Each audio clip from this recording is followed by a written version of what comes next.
Good morning to you, Vusi.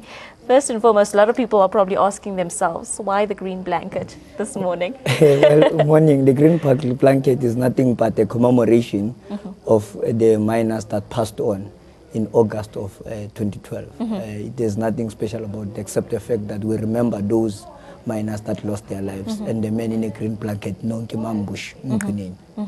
Vusi, let's chat about this commission hearing that's starting today. Submissions are being made. As someone who was really at the forefront of hashtag fees must fall, are you happy that things have gotten to this point, or do you think there's still a long way to go?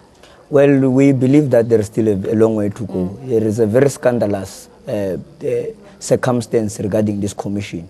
Whilst the commission is beginning its public hearing, a task team that was mandated by the minister to look at the framework to regulate fee increment is also expected to deliver its report to the minister. And reports are already there that is recommending 6% fee increment for 2017 in line with the consumer price index, which is very scandalous, meaning that we have a commission that is looking on free education, at the same time a parallel process of a task team looking on an increment for 2017. Does it mean that when are we going to achieve free education? Are we achieving it when Jesus of Nazareth comes back?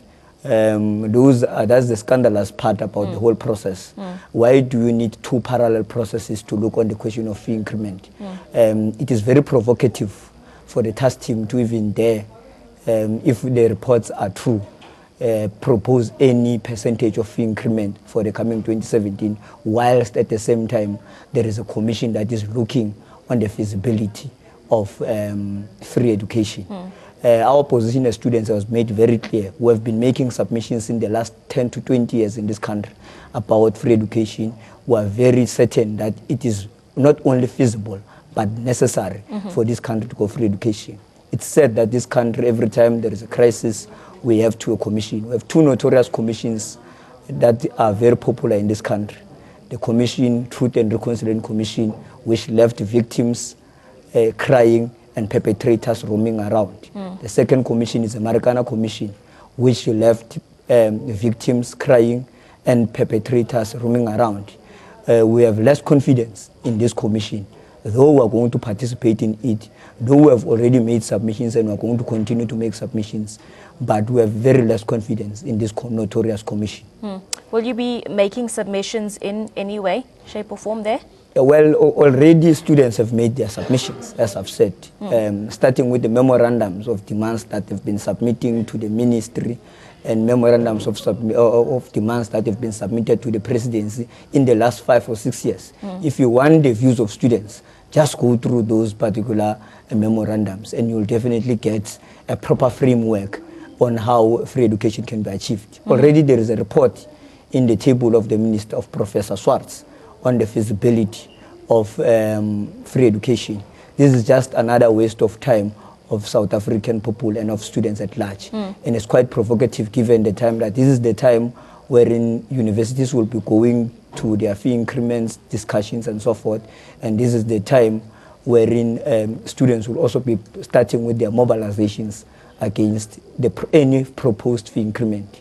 We want nothing but free education this year.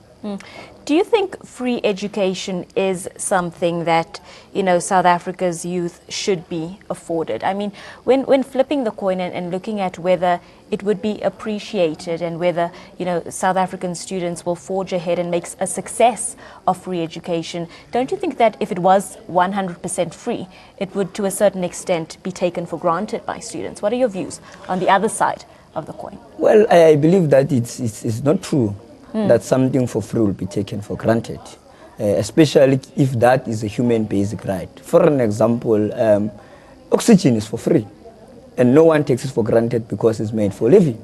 And education is one of those basic rights like oxygen, water, health, and housing that every living being deserves to have. It's not a matter of something that needs to be commodified. It is just untrue to reduce education to some commodity that it will be appreciated on the basis of its value. It is misleading to think that youth of this country will not appreciate free education, given the fact that thousands of them took out to union buildings last year to express their demands for free education. They will definitely appreciate it. Some of them are excluded, some of them are in the street. They can't wait for the doors of learning to be opened. They'll definitely appreciate it in the same manner that every human being appreciates oxygen that keeps him or her alive.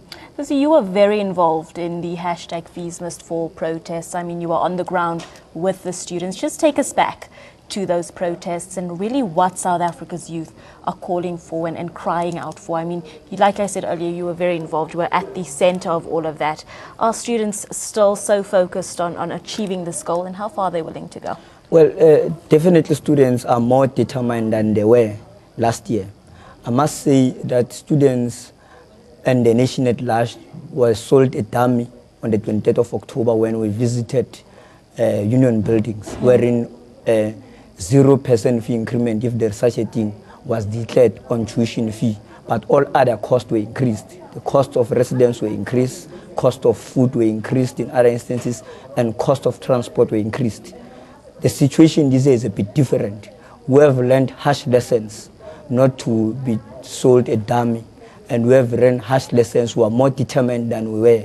The efforts will be intensified should there be any attempt to increase fees and any attempt to keep students excluded on the basis of finance, academic, social and race in our universities. I've been throughout the country since this year began, checking the determination of our students, and I can tell you what they've already started to call what they call fees must fall reloaded, having doubled and intensified their mobilizations on the ground.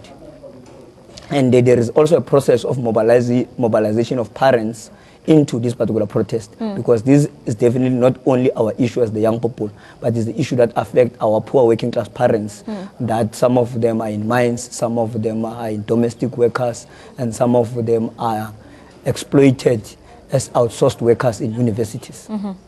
So just sort of in conclusion, when looking at the progress made so far in the fight of South Africa's youth to free education, do you think we've made enough headway? Do you think that the Department of Higher Education is working closely enough with the students in finding solutions? If you had the opportunity to sit down with the President of the country and with the Department of Higher Education, if you haven't already, what would you tell them? What would you ask them?